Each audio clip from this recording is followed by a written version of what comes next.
me and Ryan have been officially welcomed to the jungle that is Barstool Sports. Our white whale, Sidney Crosby. Shave his head! Shave his head! Shave his head! Ryan Whitney, Paul Bissonette, R.A., Mike Grinelli, Spittin Chiclets.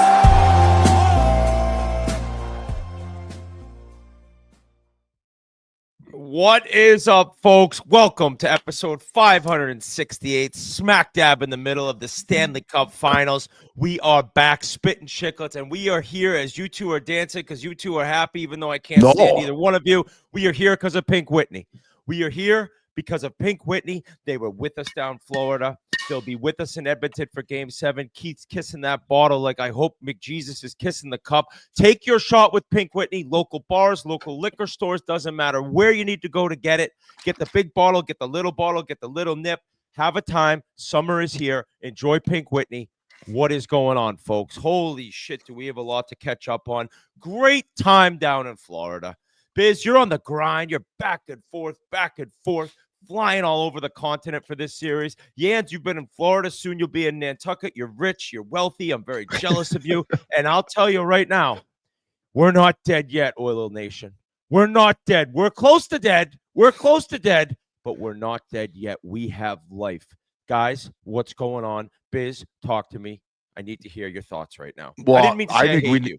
I think we need to hear from Florida Panthers correspondent Keith Yandel because that was an absolute shit kicking in Game 5 that they delivered to the Edmonton Oilers. Fucking good. They're a wagon. And Yans, I guess I'll start with this. Brad Marchand. Yeah. 6 goals in 5 games in these Stanley Cup Finals. He's now chasing Sam Bennett for the Conn Smythe. They're competing with each other because it ain't going to be someone from Edmonton at this point. What is going on with this guy? I don't know. Honestly, the guy's been stuck in that shitbag town, Boston, for the last 20 years. No, I'm just kidding. I know. I was kidding. But he comes down here. He gets a nice, the weather's out. It's beautiful out every single day. He's driving his golf cart. And the guy probably feels like he's 15, 20 years old. He's ready to go. I bet he feels like he's just starting his career right now. This is the first year of his career. And I think you guys are nuts if you don't think he's going to resign down here. He's staying here. I agree. I think he's. Why would Bennett and him ever leave? I know they should both. They're both going to have a statue after this series. Like the way that they are playing, it's unbelievable. Brad Marchand jumped out of a cannon on that first goal, like splitting D. Are they not face-off ready? I know Merle's invented face-off ready. He wants guys ready, but what are they doing, Whitty? Well, Pod Colson had to take just a step in front of him. Like that is being that. Now I tweeted they want it more. Like people are like, you're an idiot. Like, what do you mean want it more? I'm like, I don't know, buddy. I'm watching the game. One team's ready to go. One team is not. To me, that's wanting it a little bit more. That's being prepared to play. The Oilers played like shit. Like actually, it's shocking the way that they played. I mean, I think they went 15 minutes without a shot in the first period. I think they had 12 shots through 2 periods at home, maybe 11. That arena, and don't say that the arena wasn't buzzing. We talked Toronto Yacht Club. Like, that arena was fucking humming. The place was completely insane. Game 5 at home to take a stranglehold on the series, and you show up like that? And this is every game to start. Every single game of this series, they can't start. Ekholm mentioned, if we knew what it was, we'd figure it out. It's like, well, Matthias Ekholm, who's been a rock since he got here, I think maybe his worst game as an Oiler I've ever seen him play. Yeah, that was a tough one. So going back to what I'm beginning with is, like, the Oilers played like trash, but I'm not going to say like that like the Panthers also were just at another level. Like, I'm not going to say they lost because they played like trash. I think the Panthers just were that good. They were that much better, that much more ready to play. And I'm looking at this team. It's just like, oh my God. Like, we've led guys 30 minutes of the series. I mean, not good enough. 3-2 you can't keep chasing this team, boys. And you talked about the depth width. Like, can we bring up the stats? I think that their top 3 lines, everybody's – look at this. Everybody's got fucking 20, 18, 16. Like, this is a fucking joke as far as depth. Like, this isn't something that Edmonton has. So you can't afford to start games, 15 minutes in. Like the Pod Colson thing, boys. Look at Mr. Ryan. Sorry, Biz. No, the pod closing thing, like face off ready, buddy. Listen, there's a lot of things I wasn't good at, but God, there's no fucking way Brad Marchand's beating me to that puck when my centerman's snapping it back to the defensive side.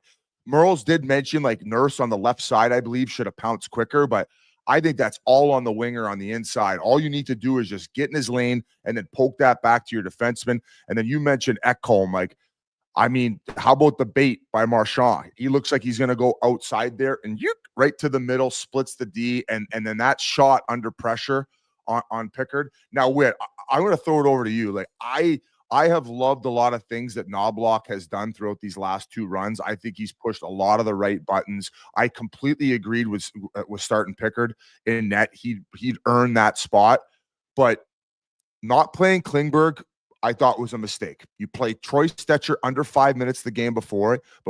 Like, Klingberg's the type of guy where you could play 20 minutes, and the more ice time you give him, the better he's going to play. And they need guys advancing the puck right now because they did a horrible job of it. I get that Kapanen only had 4 shifts in the second and third period of game 4. He made that play over to Wallman in game 4. He had 1 shift in the third period. The fact that they took him out of lineup is an absolute joke. Jeff Skinner should not be in the lineup. He's not a playoff player. I agree with Arvidsson being in instead of him. And the other one, like, I know Kane's taken a lot of stupid penalties, and I feel like he played well in games 1 and 2. Like, he was solid. Maybe game 2, you could say, it's a couple stupid penalties and maybe not. If I'm Knobloch, I'm calling him into the room and saying, listen, buddy, you've been brutal for half of this series, if not more. But we're not winning a mug unless you go on the second line and you fucking demolish guys. You start making an impact around the net. You get in Bob's face and you start fucking scoring some goals. They're not going to. So burying them and losing them in the series and keeping them on the fourth line, to me, is the dumbest thing you could do. Right. It's the dumbest thing you could do. Why would you lose him? And I know that he gets a little bit poopy pants in the fact that he's on the fourth line. He's not playing. He's not one of those guys who's kind of not going to not complain. But they don't have a chance to win if they don't have him on the second line. He needs to be there. Am I wrong here? 100%. 100% right. The Klingberg thing, I kind of understood game 4, right? Like, and then Stecher, you see Stecher, he turns that puck over to Verhaeghe. That was game 3. Now, no, I believe it was game 4, but he got high-sticked in the head. It was a penalty, but whatever. I'm not going to fuck it. I'm done. The refs, you cannot say any part of this series has been directed or controlled by the refs. I'm not doing that at all. That was a penalty, but they won the game. So Stecher doesn't play another shift. He doesn't play in the second, third, or overtime. How do you not go back to Klingberg at home? Now, unless he's injured, and we don't know, but you have last change. You have the ability to get him out there against the third and fourth line. And offensively, like you mentioned, he can make a tape-to-tape pass. They couldn't. I'm game 5. I don't know if they made 2 passes in a row. I swear to God, String came over for it, Keith. Billy Ryan. I'm watching. I'm like, we're just both like, this isn't even the same league, these two teams, which Florida has the ability to do. And I'll blame you, Biz, a little bit. You had these guys dead. It was 2-0 after games 2 in Toronto. And then what were you up? 2-0 in game 3. You had 3-1. These guys. We're up 3-1. You can play Mitch Marner. You can play Mitch Marner, not me. Okay. So going into game 5, all right, I got no thought in my mind Kapanen's coming out. Dude, you're talking, and then you see how the game plays out. No energy, no speed, and you have Kapanen out. He buzzes around. And yes, we saw the success he had, and then he kind of turned into, all right, I think I'm a first liner again. No. He had to get the pee-pee whack. Buddy, you're a fourth liner that's playing with Leon and Podkolzin in some of these rounds and games. Go back to being the fourth liner playing with Leon. But he made that assist to Wallman. He could have shot that puck. It was a beautiful play to take the lead 4-3 in game 4. And he comes out. I'm with you, dude. I'm with you. I don't understand. Man, my biggest gripe with Knobloch is I feel like he's afraid of confrontation. If he's that upset with Kapanen, call him in and fucking give him a pee-pee whack, because you're not winning unless he's in the fucking lineup. Jeff Skinner is not going to bring you a Stanley Cup. I'm not trying to fucking like sewer this guy, but he just doesn't have the jam. Kapanen will come out of his shell in order to try to win a Stanley Cup. We've seen it. He's been beaking at them. He's been involved in scrums with them. Like, he can at least pretend for a little bit. Call him in the office, call Kane in the office, and say the exact same fucking thing. Get your fucking head out of your ass. We ain't winning a Stanley Cup if it ain't for fucking you two elevating your play. And you said it. Oh, we couldn't string a tape-to-tape pass. Well, you know what happens with Florida when sometimes they're struggling to make all those little plays? They just dump it in and they go get it. They can't fucking do that. Yeah, they're missing Hyman, but they've been trying this. The first game and a half, they kept stretching it, and they were making it work. They've tried it since. Paul Maurice has made the adjustment, and they keep trying the same fucking thing. They're playing right into their hand. No wonder they can't make a tape-to-tape pass. They're fucking way too predictable right now. And the fact that not only you're predictable, you're coming out with that type of energy and effort. I don't know, man. I don't know. And another thing too, you mentioned, like the puck moving defenseman, and he's good on the blue line. They refuse to go to move it up to their D. Now, you could blame it at the fact that maybe they're a little slow getting up to the line, but my God, they need to go low to high, walk the line, try to get some through, and open up some seams at some point. They're making it way too easy on Florida. But listen, look at their one goal in Game 5 against, McDavid wins a battle on the wall, gets it to Bouchard, he makes a beautiful pass. At that point, it makes it 3-1. They're sort of alive, but boom, what happens? Two of the best players on the Panthers make an incredible play. 2 minutes later? That Barkov play on Perry, how easily he stole the puck. And that is not a shot on Perry. Like, I really think, like, anyone in the league right there is getting dominated by Barkov. It was just the easiest stick check. And then a perfectly patient, weighted little sauce to Reinhart. Reinhart then eyes up, doesn't even take a second. He actually did wait a split second and just rifles that thing right where Marchand scored, the other side of the net, right where the crossbar meets the post. And you're like, holy fuck, like this team. And you showed the lineup stat. I looked at the top 9 scores of their 9 forwards. It's like Evan Rodriguez is number 9. He's got 15 points. Like, I looked at that yesterday. I saw that tweet that you put up. It's like, how are you supposed to beat this team? You know what's even crazier? How are you crazier? supposed to beat that team? You know what's even crazier is those are all forwards, but they also have 18 goals by defensemen this playoff too. So you want to talk more depth? It's fucking, these guys are a wagon. They have 18 goals by the defense? Yeah, Seth Jones has 4. Ekblad's got 4. Schmidt's got 3.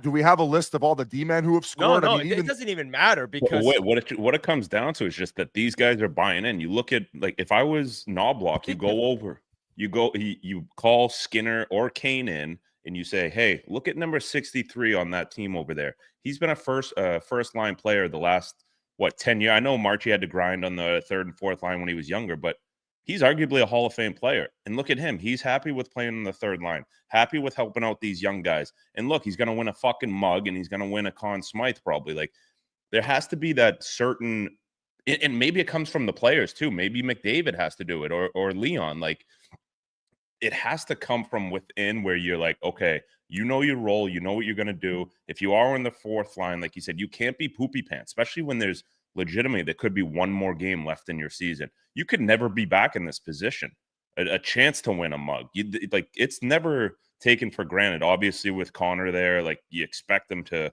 keep coming back, but these guys have to buy in and be ready to go, whether they're on the 4th line or the 1st line. I will give Skinner credit. Game 4, him, Henrique, and who was the other winger? They had a good line. They had a good game. Now, yeah, you look at Lundell, Luostarinen, and Marchand as the 3rd line. It's not a 3rd line. Now, I think Marchand partly, like, we were talking about his play off the faceoff, right? Now, not only was it the first goal he got, his other goal was off a faceoff. 2 goals off of 2-1 faceoffs, one of them in the offensive zone for the Oilers. And he is just ready, and he's beating guys. And then I also wonder, like, because he's with Luostarinen and Lundell, who are 2 of the most solid defensive forwards you could imagine in the NHL, right? He's almost able. He's almost able to cheat a little bit, and he's cheating off those faceoffs. Like, I've heard people say, like, the ref needs. It's like, buddy, like, he's getting the perfect hop off the jump. Like, The winger next to him, Pod Colson on the first one, you have to be prepared, like looking at him, and it literally takes one step. You just get right in front of him. He's not going anywhere. It's your ice. But you're kind of sitting there, you're not ready, and you think it's going to get snapped back, and you can figure out your forecheck or your neutral zone regroup. No, buddy, this guy is pouncing on pucks, and part of it is Lundell and Luostarinen. All right, I'll be back. They know he'll be back. And so when that's your third line, and then I was talking to Pasha at the game, at games 3 and 4, and Bill at watching at my house game 5. Like, I watch Reinhart, dude. He is so fucking good at hockey. And I'm talking, you take all the skill and all the skating and everything you talk about that McDavid possesses, which is some of the most amazing things to watch you could ever see in the game of hockey. Reinhart, he's just in the perfect position every time. There was a play on the wall. He's going against Draisaitl. What does Draisaitl probably outweigh him by 20 pounds, maybe 3 inches on him? He just perfect position with his stick, boom, steals it from him. It's like, they have Reinhart, they have Barkov, then they have Luostarinen, Lundell, Marchand. We haven't even mentioned Bennett. Sometimes you're just like, tip of the cap. Yeah. Tip of the goddamn cap. That's why I'm not. The Oilers had a horrible game 5. But I wonder, like, is it just Florida? Like, they're just relentless. There's just no ways to beat them. And then when you do get through the forecheck and the forward, the third man always high, you have D who could skate. And that's my next point. Gustav Forsling. This guy, 3 teams got rid of him. The Blackhawks, right? The Hurricanes. I think he was drafted by Vancouver. I don't know what they were missing. I don't know what teams didn't see. Did you see the penalty kill that they had? They went up 1-0. Buddy, this I was going to bring that up. You guys did a hell of a job on TNT, Biz. Forsling broke up 3 plays with his stick. He had no stick for one of them. Exactly. Yeah. Exactly. And I'm watching this guy skate. He's in McDavid's face. He's cross-checking Perry at the end of that. And it's just like, this team, they're one of the best teams I've ever seen. This ain't over, though. It was never, ever, ever going to be easy. Am I stressed to the max? God, yeah. Am I panicked a little bit? Or cheesy, as some of the kids say. Am I giving up? No. Sidney Crosby went down 3-2, the first cup they got in 2009 against the Red Wings. And now, granted, they were going home for game 6. It can be done, but God damn it, does it look difficult. And it's not even just game 5. It's the fact that this series could be done. I mean, dude, they were down 3-1 game 1. Wait, do you think if McDavid scores that early goal, things are different? Yeah, I do. And what's weird is we talk about the brutal starts. Game 3, game 3, 4, 5, really. But in all the games, they've had a chance really quick. I don't know if you've noticed. If you remember game 3, they had a really good chance. Bouchard from the point, right? Like first shift, 20 seconds in. Game 5, McDavid has that 2-on-1. And like, yeah, if one of those goes in, especially in the Oilers building, like it's a different story. But after the quick start, 30 seconds in all these games, it's just the ice is tilted. They're taking penalties. They're taking stupid risks, stupid decisions. Matthias Ekholm. On that Bennett goal, you're down 1-0 in the first. Like, get out of the first period, right? No, buddy, you're on the wall. Like, you have to make a hard play there. And he makes this soft little play, like 6 feet in front of him. Boom, it goes to Bennett, over to Kachuk, shot block, back right to Bennett. And Matthias Janmark, who's been an incredible player for these 2 runs. Yeah, he is standing there. Bennett is right behind him. He's just looking at the puck. Like, buddy, head on a swivel. Like, this is a couple minutes left in the first period. You're at home. You're down 1-0. That's your man. Puck goes right to him. Like, if you're just head on a swivel, you're not worried about the puck at that point. And it's little errors. And then sometimes it's just the Panthers and their will. And this team they're fucking infuriating to play against. I was pretty impressed with the way they handled all the press after game 4, and then just how loose they were going into game 5. Like, they showed shots of the tunnel, and it was Marchand who was leading the way, like doing all the handshakes and stuff. And that was a team that looked really loose and confident coming in. And actually, I was supposed to meet, I was going down to go grab a steamer, and Brian Boucher was going. I ended up just going to take a nap because I was so tired. Because in the JW, in you know how nice that gym is, and they have that whole spa area. Well, he ended up going down, and sure enough, every single member of the Florida Panthers in there having a steam together. Like and after that, they all go to dinner together. This is just a group that is so tight and united that they just have a brotherly bond that's really hard to. Going to learn from last year and close out in 6. I don't think this thing's going to 7. Unfortunately, I think that they're just too prepared.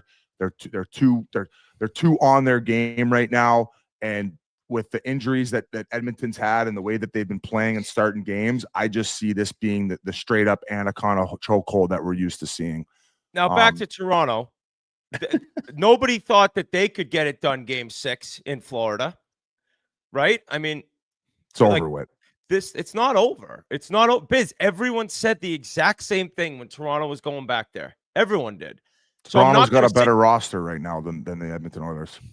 Yeah, buddy. You guys should mix your teams and then. I'm not even trying to stir it up right now, man. I think when you guys know Hyman, you got fucking Kane on the 4th line. You're not playing Klingberg. Like, call the Knobloch and tell him to make the fucking change. You should be having Zoom calls with Kaner and Kapanen.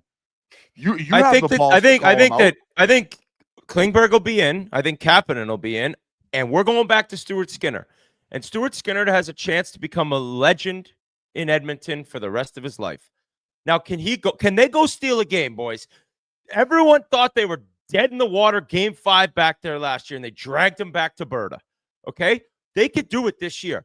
Does it seem possible right now to most hockey fans? No. But if you've watched the Oilers the last 4 years, whenever you think they're dead, they come fucking storming back and somehow shock the world. Now, you get to game 7, it's a coin flip. I'm going to call it a coin flip. This game tomorrow night, this is it, dude. And I said it was a McDavid legacy game in game 5 at home to take control of the series. He scored a beautiful goal, but he's outscored 6-3, 5-on-5 in this series. I'm not going to sit here and say like he hasn't been good. He's been good, but I think, would you guys agree watching the game? Like I think that Florida is dictating exactly where they're giving him his ice, and I think that he's being a little bit too predictable. I thought that those power plays you talked about where Forsling and Ekblad were doing an unbelievable job. They look like a one-trick pony. The biggest compliment I've given the best power play units in the NHL for the last 3-4 years is when something's being taken away, they rotate, they figure it out, and they go exploit another area. I feel like Colorado is one of the best at it. Obviously, Edmonton. There's probably a few other power plays that you can mention besides that are top to the league that do that.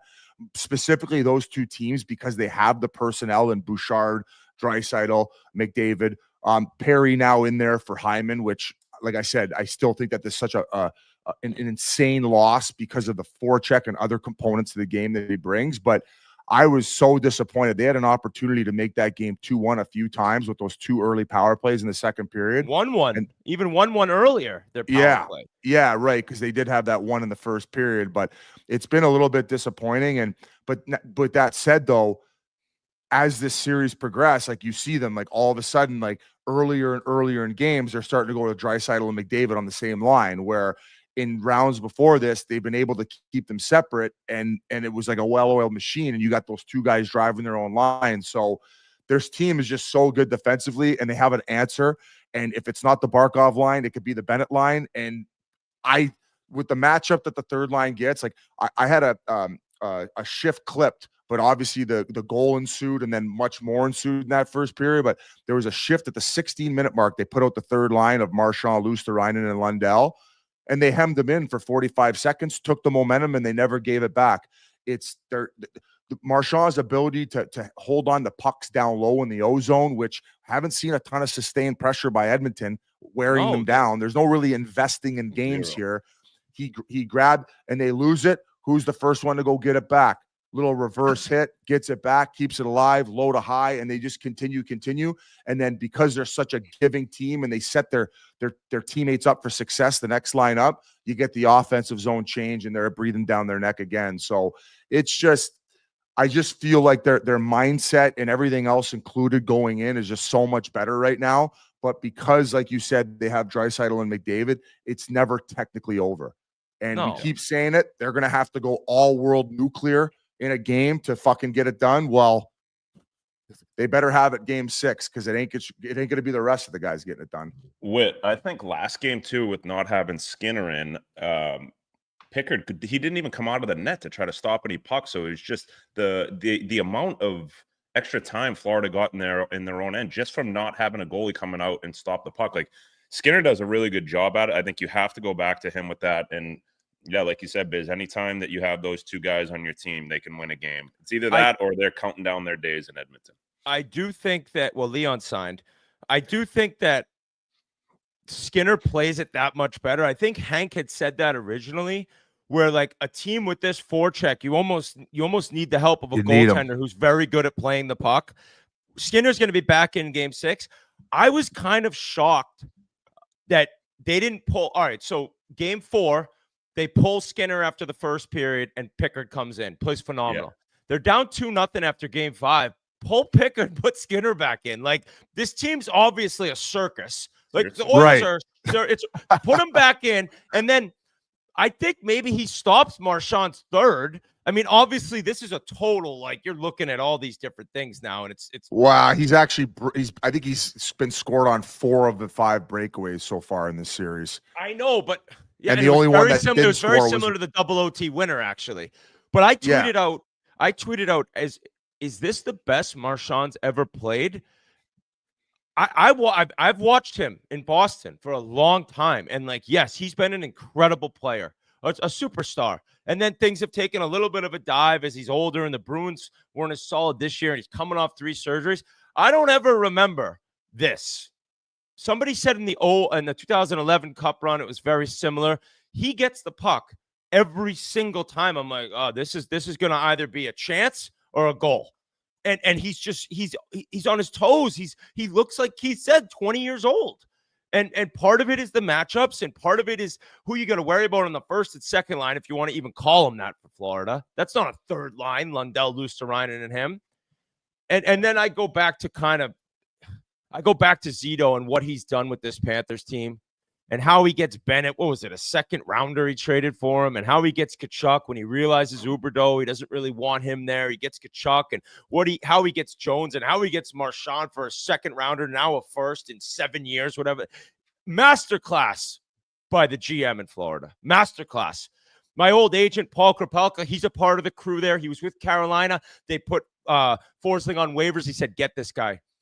He was in the AHL where Kropelka was running that team. And he's like, I just watched this guy all year. He's incredible. Get him, grab him, put in the waiver claim. Look at him now. He's the best defenseman on that team. They have Ekblad, they have Jones, they have Mikkola. It's Forsling. I think you could say Forsling is now has surpassed Slavin as the best defensive defenseman in the league. I would say that he's like Duncan Keith. Like, I would know put that him at the top. No. Wow. Slavin's amazing. Yeah, I'd say they're 1A, 1B. Look at this guy. All the Oilers are suffering right now.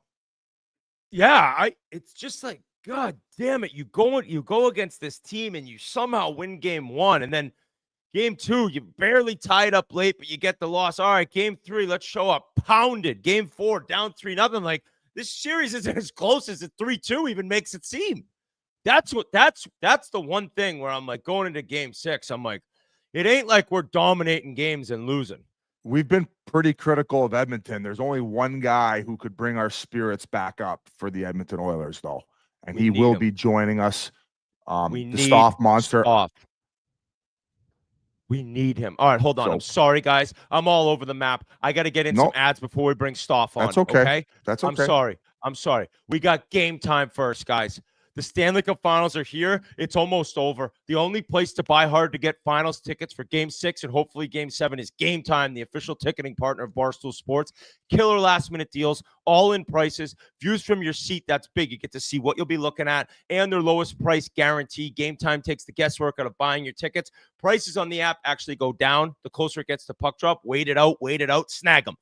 You can save up to 60% when buying last-minute tickets. They've got finals tickets for the Cup. They got some NBA finals tickets. That series, I believe, is 2-2. MLB and all the summer concerts you want. Right now, what are you waiting for? I'm going to buy those Game 6 tickets in Florida. Try to see this series continue. All right? Take the guesswork of buying tickets, download the Game Time app, create an account, and use code Chiclets for $20 off your first purchase. Terms apply. Create an account, redeem code Chiclets, $20 off. Download the Game Time app today. What time is it, Biz?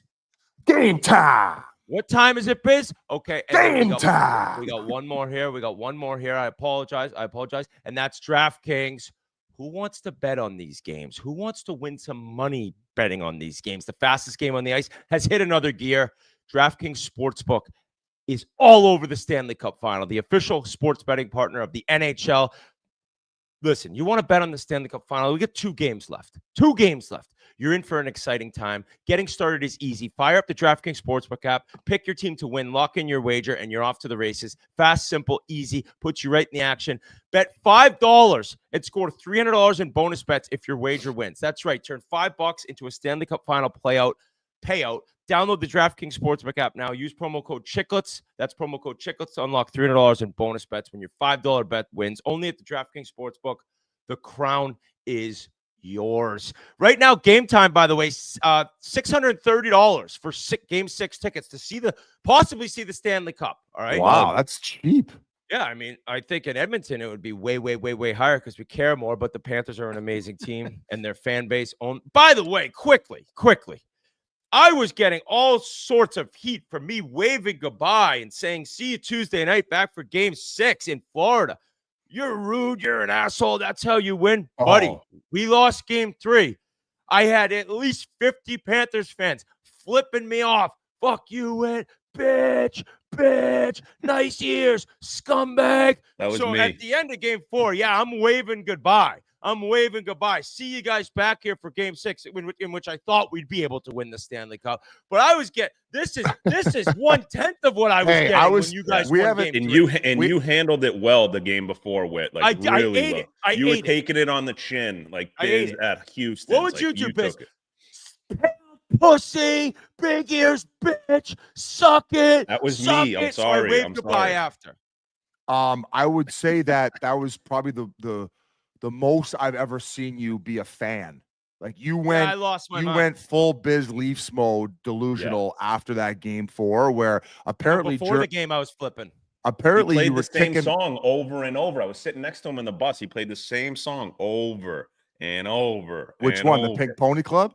Yeah. Pink Pony. It's an Club. unbelievable track. Pink It's a great Whitney track. Club. It's a great track. Um, And Biz, even before the game, like I kind of snapped on Grinelli at Earl's. Right. I was all over Keith. Merles was pissing me off. Men versus boys, dude. Men versus boys. I bet the Oilers. Why are you mad at me? Then, like, the comeback began. I'm booting these guys out of the box because they weren't there for the second and third goal. I said, memes came in the second intermission. He scattered out like a little mouse. He was like dropping things. I was basically kicking memes and Grinelli out. But yeah, I lost it. And then, like, at the end of the game, like, my emotions took over. But I'm not going to apologize for waving goodbye to that arena. No. After the names I was called. Father's Day was coming up. My kids could have heard, you ugly bitch with the big ears, pussy. Sorry. What am I supposed Sorry to do for to that? saying that. I ate it I too. agree with you, Whit. Hey, Whit, how about the early celebration when I caught you with the early celebration? It wasn't me. It was Jesse. It was both of you. It takes two to give a high five. No. Let's explain what happened. So Oilers take the 4-3 lead. Okay. So I was in the box the whole time. No, you weren't. I swear to God. I went down, like I left for a minute, but I was talking to Judd Hull. So sitting there talking to him like the entire game. And I go stand up to see, the last 20 seconds. And Whit and what was the guy's name? Jesse. Yeah, Jesse. Like, all right, we're going back. No. Jesse goes, we're going back tied. And I'm just like, high five. But I didn't really hear him that well. He just like, and then Keith's like, early Selly. I'm like, wait, what did you say? He's like, I said we might be going back tied. I'm like, did you? He's like, oh, and I could tell he didn't say might. He did not say might. And then boom, Reinhardt's ties it up. That was like, I'm like, we're done. So when Leon scored that goal, like my emotions, like I almost ran over two little kids, those poor kids. Yeah, they were I saw Panthers. that. I tried running them over. I'm just so weak. I couldn't even knock over a 7-year-old. But my emotion and my anger, and I sent the group an apology text, the Chiclets chat. I said, guys, I got to apologize for my behavior during the day of Game 4. I am completely lost in the sauce of this series. I can't stand the Panthers. I can't stand their fans. I need to see the Oilers win the Stanley Cup. And then Game 5 happens, and I'm just tail between my leg on the couch after like this, shaking my head. What do we do? How do we beat them? I don't know if we can. McJesus has to do it. Leon has to do it. Where the hell is Kapanen? Why isn't Kane flying around? What goalie are we going to play? What is the coach thinking right now? Why does our power play stink? I don't understand what's happening. Why is Wallman yelling at the Panthers bench when he makes it 4-3 instead of just going to his bench and celebrating and trying to close out a victory in Game 4? Yeah. I don't get, why did Hyman get injured? Why did Hyman get injured? Why did Hyman get injured? Now Nuge is injured. I don't get this. This is unfair. I don't like the Panthers. I hate my life. Oh, it's Father's Day. Happy Father's Day. Thanks, kids. Love you. Whit, great little rant there. I've completely written off the Edmonton Oilers, but if there is one way that they could pull off this series, I think they need to send in our next guest for a pregame speech to fire them up for Game 6. I think you two need ayahuasca this summer. There he is right there, ladies and gentlemen, the Staff monster. We're alive. We're alive. Stop. I'm going to need a video of you walking down the beach similar to your walking down the runway before the Vegas series, before tomorrow's game. Oh, I'm only allowed to do that once a year, fellas. Sorry. I may have used that juice already. So that was brilliant stuff, you guys. First thing, thanks for having me on. Ryan, it was tough in there in Game 5. And sometimes you just have to acknowledge, like, you know, you guys had me on before Vegas. I talked about Kelly McCrimmon and how well built that team is in Vegas. And then you were kind enough and couldn't find anybody better out of Edmonton, and had me on before Dallas, and we talked about Jim Nill and what a great organization they got. But these guys right now, the Florida Panthers, they're in the Stanley Cup final. They're in the Calder Cup final. They're the you know, they're sitting there with 7 guys that played in the Four Nations face-off. And I'm going to throw one at you here. They're the first team since the 1980 New York Islanders to have 9 players with 15 or more points. And they did something similar to what the Islanders did that year. And I remember this as an Edmonton kid growing up, knowing that the Oilers were going to evolve into a pretty good team at that time. But they made the trade to get Butch Goring. And Butch ended up winning a Conn Smythe for them, and he was a huge part of their success when they won their first cup in 1980. And I look at that Marchand trade, and that line has been the killer in this series. And so you guys are right. You know, there was probably 7 of the last 9 periods. Florida's been the better team. Edmonton's going to have to channel whatever they can to find a way to. But it is hockey, and the Oilers do have a couple terrific players that can flip things. But the Oilers are playing. Let's face it, they're playing a wagon. They're playing a really well-run, well-structured team, and every line plays the same. They're tough to beat, Florida. I know it's hard for you to be critical, Staff. I've been very complimentary of Knobloch and all the right buttons he's pushed throughout these 2 runs. I just was not crazy about those lineup decisions going into Game 5. Like, Klingberg should have played. Why did Kapanen not play? Why? I think the concern was that there were some defensive challenges at times, and it is from Kapanen. I will say this: would not surprise me if Kapanen's in, Paul, and I wouldn't be surprised if Klingberg's in. I think when you get beat the way Edmonton got beat, I know that the Oilers ended up with score effects out shooting Florida by the end of the game, but Florida were the better team and they were in control of that game. I could foresee some changes, and I'll just cut to the chase here. If it's me, I'm starting Stuart Skinner. You know, I think you have to. I think they got some shots. They got some shots in junk time. There was 3 minutes left in that game, and Edmonton had only put up 16 shots on net, and they'd had 3 power plays. So I get what you're saying. By the end of the game, I believe they outshot them. Watched the game. It was fucking domination. It was domination. Like, it was domination. You can't put under the hood numbers Pasha stuff. Stop. Let me ask you a question about the power play, because I think it's 17% in this series, but that's just not what Oiler fans are accustomed to seeing, and it's obviously, like, eye test not working, specifically Game 5.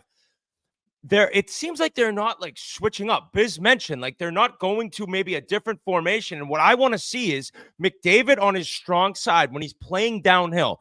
He gives it to Bouchard, he walks the middle, he gets up towards the blue line, he flies, he's getting the puck going downhill with speed. That hasn't happened as much as he's over on the flank and then looking for Leon down low on the offside. Do you think they try something, or is it just this Florida PK is that good and dialed in? Ryan, who's got the best penalty killing amongst all the teams in the playoffs? Florida. Okay. And the most goals in the playoffs. I'm just going to pull it up here. The last 2 years, the Oilers are, there's 7 for 47 the last 2 years in the final, 14.8%. Now, here's one for you.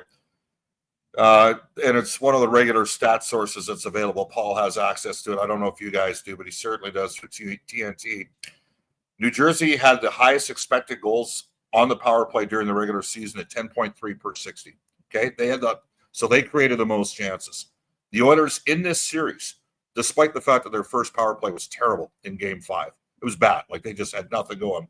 The Oilers' power play in this series, in terms of expected goals for, is at 14.4 per 60.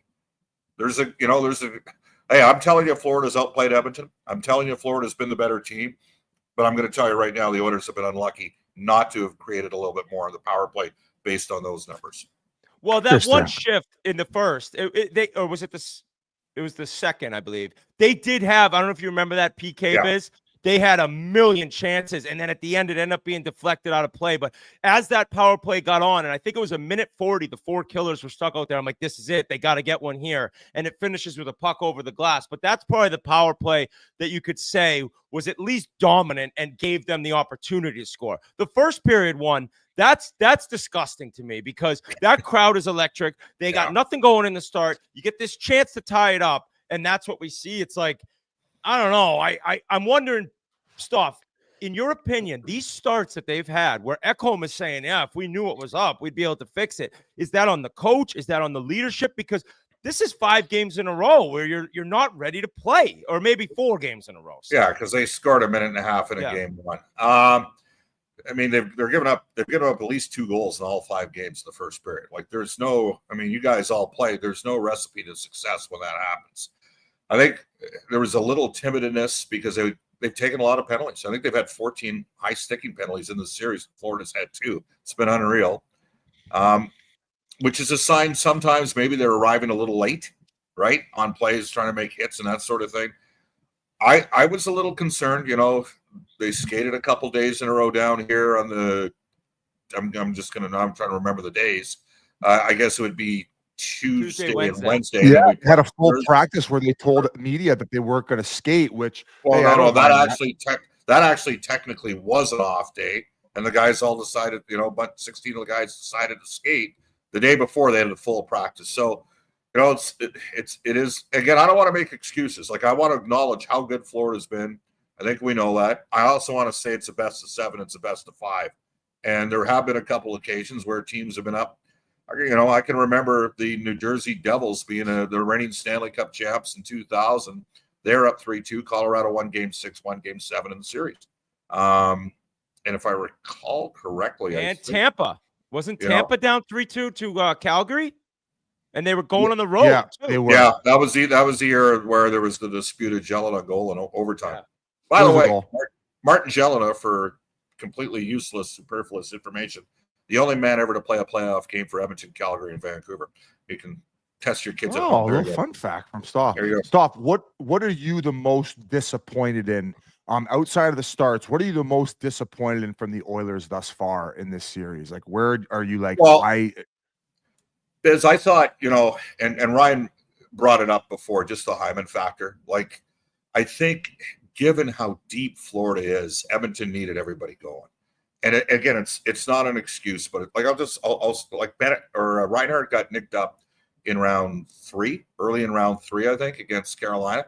Like, if they don't have Reinhart or Kachuk, one of those guys, and the Oilers have Hyman, it's probably, just given, again, they've got 7 guys that played in the Four Nations face-off amongst their 9 forwards. The only 2 that didn't are Verhaeghe, who's been one of the best playoff scorers in the league, and Rodriguez, who's a very effective utility player for them. So I think that, I was hoping some other guys would pop up here. They had secondary scoring in the last couple of rounds against really good teams, against Vegas and Dallas. Those were good teams. And those are teams that know how to win. Like, with all due respect to LA, they haven't won a playoff series since 2014. The Oilers have beaten them 4 years in a row. LA's not quite over the hump yet, learning how to win. Whereas you look at Vegas and Dallas, those teams know how to win in the playoffs. And Edmonton's depth scoring showed up in those series, and it hasn't against Florida. But I guess I'm a little disappointed because you need to be able to score 5-on-5. The other part of it is Bobrovsky's at .931, 5-on-5 save percentage. Like, he's locked in as well. So I think the biggest thing for me, Biz, is just you wish the power play was better. They're creating chances, but they're not scoring, and it's been 2 Stanley Cup Finals in a row that it's been an issue. And number 2, you were hoping for more 5-on-5 scoring. But when you look at the caliber of a Florida team with 7 guys that played in the Four Nations, their top nine's really good. Like, it took Jack Michaels and me. Like, I was thinking, I grew up watching the Oilers of the 80s. I'm like, I don't ever recall the Oilers having 9 forwards with 15 or more points in the playoffs. And they never did. They never did, right? So, again, the Islanders were the only team that we could find in the last 45 years. And Tuller, Potvin and Stefan Persson were the 2 of the defensemen. So this shows you how good this Florida team, this organization, right now, they're the standard. They're the standard in the league. And you make great points, and that's why, Biz, like, when you say what's most disappointing about the Oilers, I understand that, like, Game 5, that was easily the most disappointing game, but I don't know if it's the Oilers just failing and choking or it's the Panthers are that good. Like, it's hard to be, like, looking at the Oilers right now and be like, oh my God, this is pathetic, because they're playing against one of the best teams I've ever seen. You got to give credit where credit's due. And the Hyman factor, if you want to put Leon and McDavid together and then throw Perry on their right wing, that still leaves Hyman with Nuge. That's the problem, is like, when you put those 2 together and maybe throw Perry or Brown with them, then it's Nuge, and you're like, it's just such a loss that I'm not making an excuse. It just sucks. It sucks for Oilers fans. It sucks for their team. And I think it does bring up the point, Biz, that you mentioned about Kane. Like, Kane's going to have to play on a top 2 line on Tuesday night, and he's going to have to play a hell of a fucking they got to put him on the second line. They can't keep fucking around. I know he's taking some stupid penalties. They got to put him on the second line. Yeah, I think there's that's probably a possibility that ends up occurring. Just again with Florida. So Zito comes in as a guy that worked on the agency side of the business, I think with Acme, if I recall correctly, before he went to Columbus. But they have Paul Fenton's been a GM in the league. They have, Rick Dudley, who's been a GM in the league. You mentioned Krapelka, and they've got Sonny Maeda, one of the best. Like this, like, you look at what I met Vinny Viola the night that they had the Oilers 85 reunion, and they were, they had some hiccups along the way, but what they've achieved as an organization, like, they're really good. And I'm going to say this right now, it's all about Game 6 for Edmonton. We know that, and then trying to get to Game 7. That's an absolute given. But there's been moves made to address some things that didn't pan out July 1st by Stan Bowman during the year. This is going to become Stan's team. He built 3 different, or certainly 2 different. I don't know. Some people might debate how much of the 2009-10 was Stan Bowman's team, but he built different types of championship teams in Chicago. And I'm fairly bullish that the Oilers are going to be a better team next year than they are right now, because I don't see Connor going anywhere, and I don't see Evan Bouchard going anywhere. And if the Oilers have McDavid, Draisaitl, and Bouchard, that's about as good a base as anybody's got. So I as much as you're nervous about being down 3-2, there's 30 other GMs in the league that wish they were in the position of Stan Bowman and the Edmonton Oilers right now. There's 30 other franchises. Yeah, you got to take, like Whit, you got to take a little bit of heat and crap from fans giving it to you for being an Oilers guy, just like Whit has to, just like Biz has to with the Leafs. But at the end of the day, it's been an incredible run the last couple of years. Just go out there and play your ass off and see what happens. Exactly. And that's why I'm not saying this is over. It's an enormous mountain you got to climb. And if you can win one, though, can we all agree it's a coin flip? I don't care who's playing. Game 7s are coin flips. There's no chance this is going 7. All right.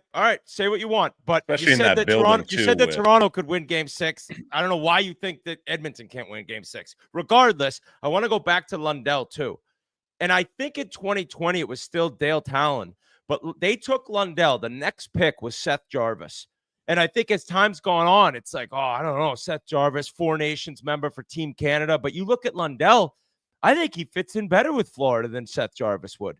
I think Seth Jarvis is a much high-level scorer, but you look at this team and how he plays. Now, if Lundell's their second-line center and Bennett isn't there, are they the same team? Not even close. But he fits in exactly where they needed it to be. And maybe a 10th overall pick.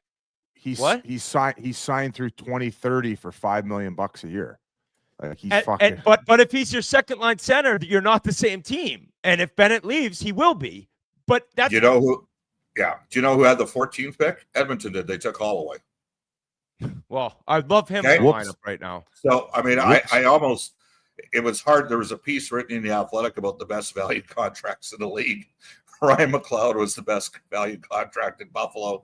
Holloway and Broberg were both listed with St. Louis, and Fogle was listed with LA. I mean, I know you guys think McDavid's sticking around. I think that in the last few years, like they've done a good job of putting some Band-Aids on mistakes.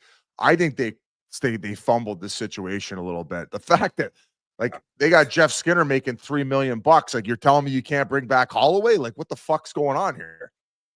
Yeah, well, there was, I have a lot of the key. I mean, you guys have got a massive platform. We have a small little show at Edmonton that does okay, but we have Elliot on and Frank Saravalli and Pierre LeBrun and Brian Lawton, who is about as connected as anybody. And all I can tell you is I can 100% guarantee that there were people in the Oilers organization that had communicated that they believed that there was going to be an offer sheet as far back as November of 2023. There's only one way I can 100% guarantee it, that I know it. So you can figure that out. So, there were, and I guess this is going to be, coming up, this will be Bowman's first, July 1st. His first course of action, biggest course of action was getting Draisaitl done. The guy signed an 8-year extension and then was the best skater in the league this year. There's he was second in Hart Trophy, voting behind Hellebuck. And now this summer, Stan gets to work on the privilege of working on the McDavid and Bouchard deals. And I think Bouchard's finally silenced. Like, what? Like at the end of the day, you're both, Keith, you and Ryan were offensive puck moving defensemen, right? And sometimes when you're in those roles and you're not sitting there skating through drilling guys and, being cycle stoppers defensively, there's a nuance to that role that not every fan appreciates. They want to see defensemen blowing guys up and, blocking shots with their face and stuff. But the toughest thing to do is to make a 5-foot pass and create transition and create offense, because the hardest thing to do in hockey is to score. And that's what Bouchard does. And so those two guys, McDavid and Bouchard, both represented by Wasserman, Jeff Jackson's former agency, they're going to be a big part of Stan's work in the offseason. But there's no question that if, ands, and buts were candy and butts with what happened last year, July 1st, certainly played a factor in sort of the course and direction that the Oilers had this year. Stoff, we're going to go right now. Roback, last question. Use code Chiclets on roback.com for a generous 20% off your first purchase to the end of the week. That's CHICLETS on RHOBACK.com. Amazing gear. 20% off all polos, shorts, swim trunks, and more with code Chiclets. It's the only golf shirt I wear. There are people out there, maybe me included, who would love if you were behind the bench, if you were the head coach of the Oilers. So give me the Bob Stauffer, if you're head coach for Tuesday night game 6, lines for the Edmonton Oilers. Oh, I was going to say pregame speech. I'm not going to give you the lines because of people. You can't tell me who want to play together. I might. You know what? Maybe you just have to play best on best. Like I might go down that path. You might have to go down that path. And just agree. Load them up. That's the one thing. And I am a firm believer that less is more with coaches in terms of motivational. I mean, I come on as a guy that works for a club. I can't sit there and talk the way I do with my buddies at the bar. But I'm like, get the point across in 15 to 25 seconds and let's go. And which is why I think Corey Perry's been so effective. It's been incredible, guys. At the end of the day, you're looking at a 40-year-old guy that's got 10 goals in the playoffs. And just, I can't, like last year he had 1. I can't believe how much he has impacted the team in a positive fashion. So just go out there, win the next shift, win the first period, and go from there and see where it rolls. You've got some great players. You got a really good team. We know how good they are too. Go win the day. That's what it's all about. You sound scared, Stoff. You sound scared. Don't listen to him. Stoff's never scared. He's always even keel. Stop a punch your head in. Keith, I'll tell you this: I'd stretch you out, no problem. Oh yeah. Hey, so I actually have one last rollback question because that one you kind of dodged it a little bit. Now I asked Whit this exact same question and he said no. If you had the ability right now to take Hyman's injury, and that way he would have a healthy arm and wrist, and he could go back in the lineup for game 6 and of 7 because you probably think they're going to stretch it to 7. Would you take his injury and full recovery process? I know you bleed orange and blue.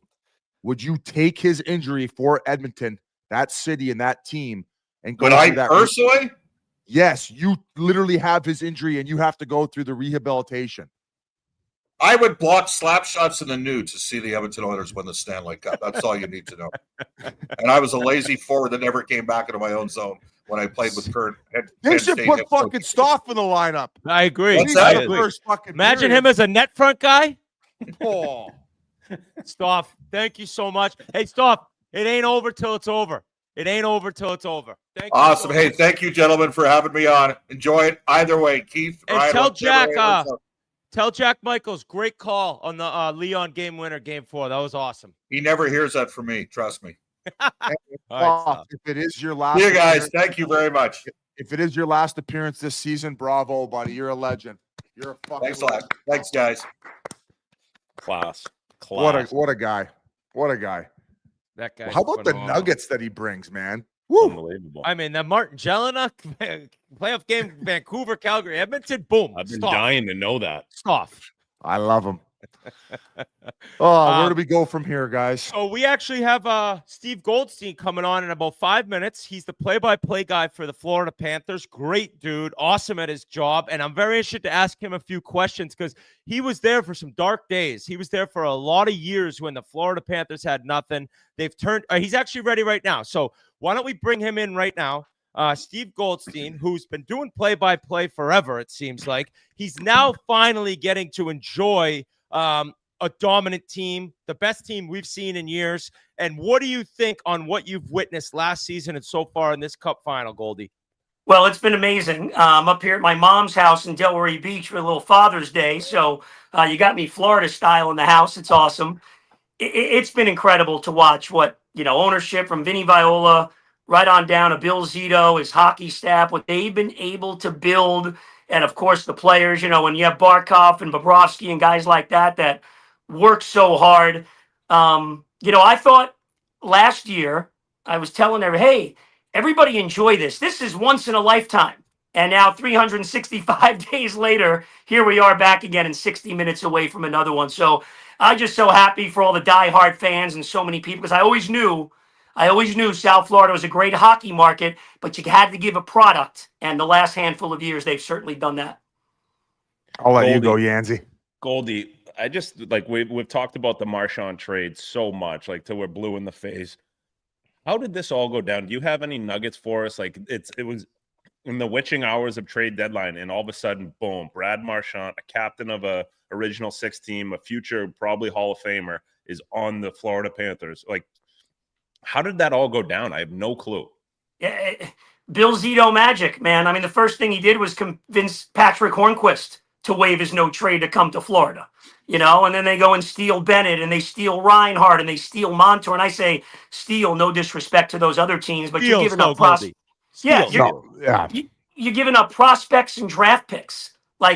Yuri Kulik, probably a decent young player for the Sabres, but Sam Reinhardt's already got a Stanley Cup and 60 minutes away from winning another one. So, Zito, I don't think ever, Jans, rules anything out. No stone unturned. And, I guess the patience that they have, and they weighed everything out. And they found out at the last minute that, the deal wasn't going to work out with the Bruins. And sure enough, I mean, Paul Maurice was already, I think, packing up and leaving, figuring the deadline's over. And hang on, coach. We can get Brad Marchand. Holy cow. I think we often think recency bias with the Marchand and obviously Seth Jones, probably one of the best deadlines any team who can potentially host a Stanley Cup has had. I just go back to the Tkachuk trade. Now, when you guys make that trade and he comes in, did you just notice a culture flip right away? And I know it was hard because you guys get rid of Huberdeau and Weegar, who were very well liked here. I believe Huberdeau had won some hardware that year, or you guys had won the President's Trophy. So what was it like, his impact right away? And did you notice things that were just different? Yeah, it changed when he walked through the door. You know, it was a skilled team. It was an exciting team. They could score some goals, but when he walked in, you felt that playoff championship type atmosphere. He's that kind of guy. Let's go out, you know, old school. Let's bang him around. Let's have fun doing it. You could tell the difference. He brought the juice. And there's another one, because I remember talking to Bill Zito after that trade was made. And I said to him, you know, like, you're kind of swinging for the fences on like a trade like that. Like, how do you go about it? And I'll never forget, he said to me, you think we're swinging for the fences. If you had the information and knew what I knew, that trade's not swinging for the fences. And remember, at the time, everyone thought they gave up too much, if we recall that. So he's got a different way to approach it. But yeah, Biz, to your point, Matthew Tkachuk is one of those guys. When he walks in, the whole mentality kind of changes, you know, and you drag a lot of other guys into the fight. As you guys know better than I do, you guys played when you had people like that, and no disrespect for the depth players, but you want it to come from your best players. When you got your best players that have that kind of attitude, it brings everybody into it. And I just G put in the chat here, he had 115 points that year, Huberdeau. So it's still a ballsy trade, right? He was beloved here. I know, but that's Zito seeing that series against Tampa and being like, this is not a cup-winning team. And that's not even saying anything about Huberdeau, but he knew, like, the playoffs are different. Tampa had that tenacity, and I don't think he believed that Huberdeau, like, has that in his game. Now, amazing call looking at it now, but then Reinhart, you bring up Reinhart. I said the other night to a buddy, he had 58 goals, and then the next season he's up for the Selke. It's like, this is the type of play. Like, do you know how crazy that is?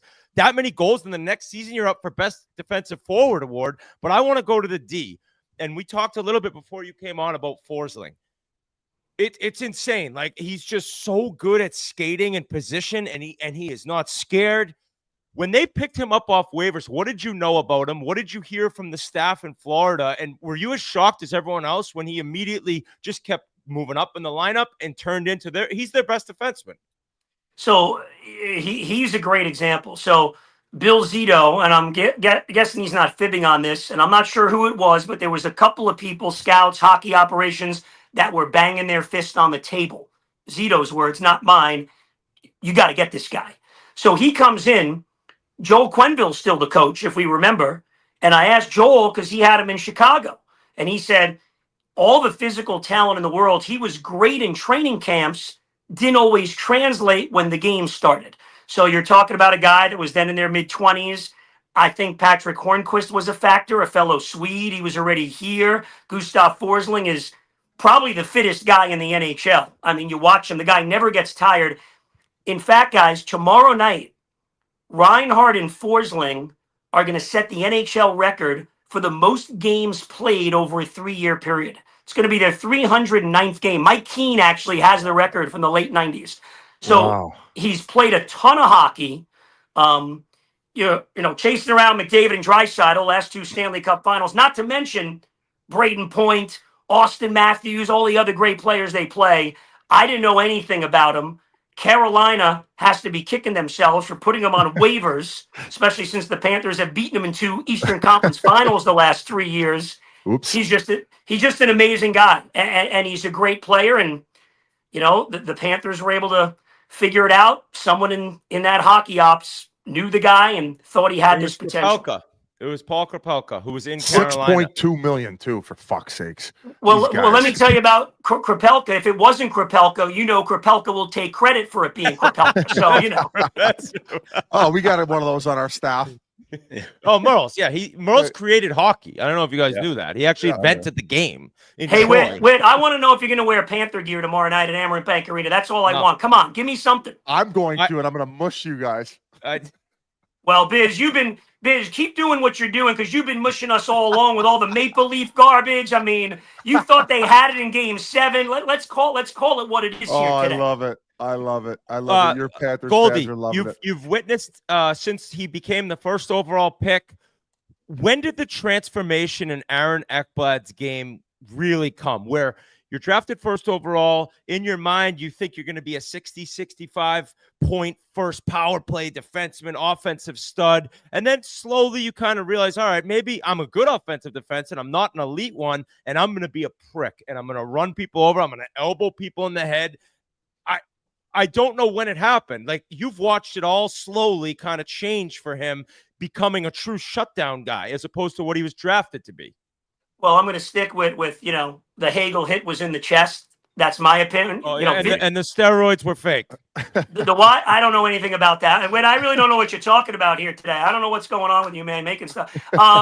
He's unhinged. I think when Paul Maurice came in, he brought in this style. Mo made the great comment when the first day of the press conference, when we're not trying to take the Ferrari, put it away, but we got to put snow tires on it in case there's some bad weather. We got to just kind of D it up a little bit. And I think Ekblad was a great example of that. Took him maybe half a year or a full year. And give Aaron Ekblad credit because, to your point, Whit, he does sacrifice some offense to be that defensive player that he is. And I give him a ton of credit for doing it. And to have a guy of his size, his professionalism, remember, playing in all situations, he's killing penalties. He's now back on PP1, if you want to call it that, over on that flank with Jones running it. I think in year 1/year 2 under Paul Maurice, so, 3 years ago and 2 years ago, that's kind of when that transformation happened. And the guy just, like the rest of these guys, I know it may be cliche, they just want to win. Like Barkov could care less that he doesn't have a goal in the Stanley Cup final. He just wants to win one more game and raise that cup again. And I think Ekblad's in that boat too. Barkov is very Zetterberg to me, Biz. Yeah. And even Datsuk. And Datsuk had a couple 90-point seasons. Same with Barkov. They didn't give a shit. They didn't give a shit about points. And that's why they won those cups. And Barkov now, I mean, I watched that guy, like, it's absolutely incredible. That steal on Perry and then that dish, it's like perfect Barkov. Not to mention he tried the between the legs goal, so you see what he actually could do, but he's never doing that shit unless it's the last possible option. He's a true leader. He doesn't whine. I've never seen him. And Keith, you played with him. Goldie, you've announced him. Have you ever seen that guy have bad body language? Oh, I didn't get the puck there. Oh, like there's crazy. He's just boom. Head down to the bench, back on the ice. Head down to the bench, back on the ice. It's just professionalism and brilliant hockey. Goldie, I had a question. Just it for me, outside looking in right now, it's when Bob's going, the team's going, and obviously when you have a goalie like Bob, a future Hall of Famer, like, but it's his calmness that I see right now. Like it's during warmups, you see him making saves, you see him tapping guys on the ass during the game, during play, like. Does he bring a calmness to that group that is infectious throughout the entire crew? He does, and he's always given the guys credit. You wouldn't know, okay, if Sergei Bobrovsky won Game 5 at Edmonton 48 hours ago, or he lost 6-1 to Ottawa in January based on his body language and all. He's the same guy every day. And it's incredible because we know it's no secret, guys. Early on in his Panther career, there was so much talk about the contract. He's not playing the way they thought he would play. Then all of a sudden, Maurice comes in with this defensive system. There's a lot of predictability. He knows where the puck is coming from. But Jens, his calmness really does permeate throughout the team. And they know they can count on him because he doesn't give up many bad ones. I mean, you can count on one hand the ones in the playoffs this year and even the last 2 years that you say, man, he's got to make that save.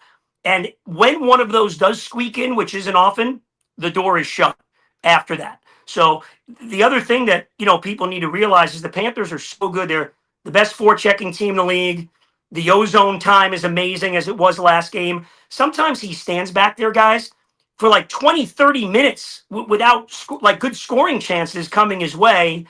Not every goalie can do that, but he's able to stay in the game. And I thought in Game 5, He won't get a lot of credit because they didn't have too many shots on goal, but he's got Connor Brown, 40 seconds into the game, coming in on a breakaway. He at times, Edmonton puts that pressure on, he makes the save. So he's been amazing. And what a career. If he can get one more win here, I mean, you're talking back-to-back cups for a guy late in his 30s. It's amazing. Goldie, I just have a couple more. You mentioned his name earlier, Paul Maurice. Like, what's your relationship with with him with him? Excuse me, Jesus Christ, spit it out, Biz. And like, what's it been like since he's been on board? Because I feel like he takes a lot of the tension off the players too with his post-game scrums, and I feel like sometimes he's the focus, but he's almost like doing it on purpose. And he just seems to be a joy to be around with his hockey knowledge, his humor. What's that? Whit wants to kill you right now. You got to tip your cap. I mean, the guy, he owns us and he owns the league right now.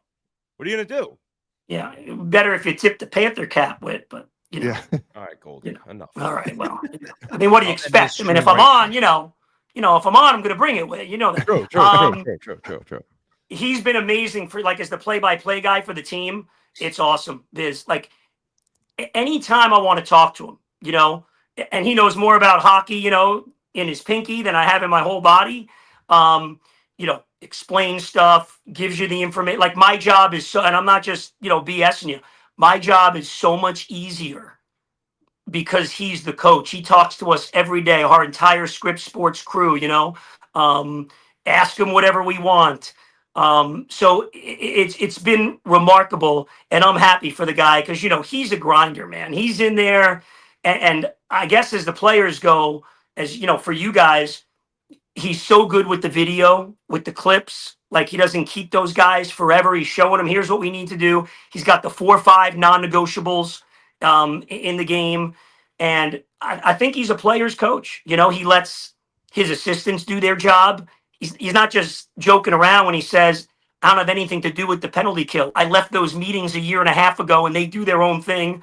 Same thing with the goalies. He lets Rob Tallis and the goalies run their thing. So he's been amazing. And, credit to Zito, too, and Matt Caldwell, the president. They interviewed a lot of people for that job. They left no stone unturned, and they figured that, he was the right guy for that time, them hiring Zito and then Zito hiring Paul Maurice. And it's been amazing that this guy can finally gets his cup, and he's on the verge of maybe getting another one. I'm personally happy for him. Goldie, it's an incredible squad. It's an incredible team, but it ain't over yet. And you know that. And one thing is that the Panthers, if they've struggled at anything, it's kind of closing series out when people think it's going to be done.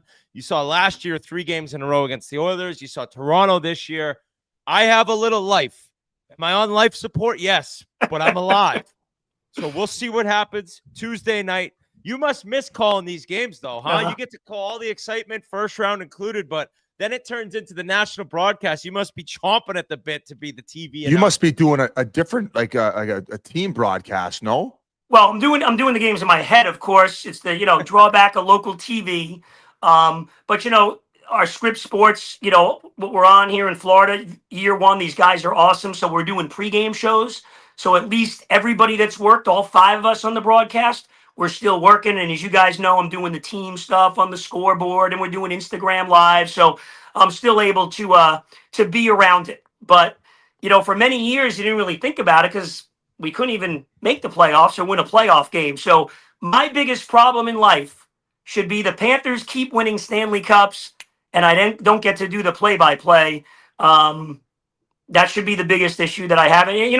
And the other factor, Biz, for you, man, we're all living tax-free, baby. So that's a beautiful thing. I wasn't letting you off the hook, brother. Hey, can you guys sound like fucking Big Caesar now.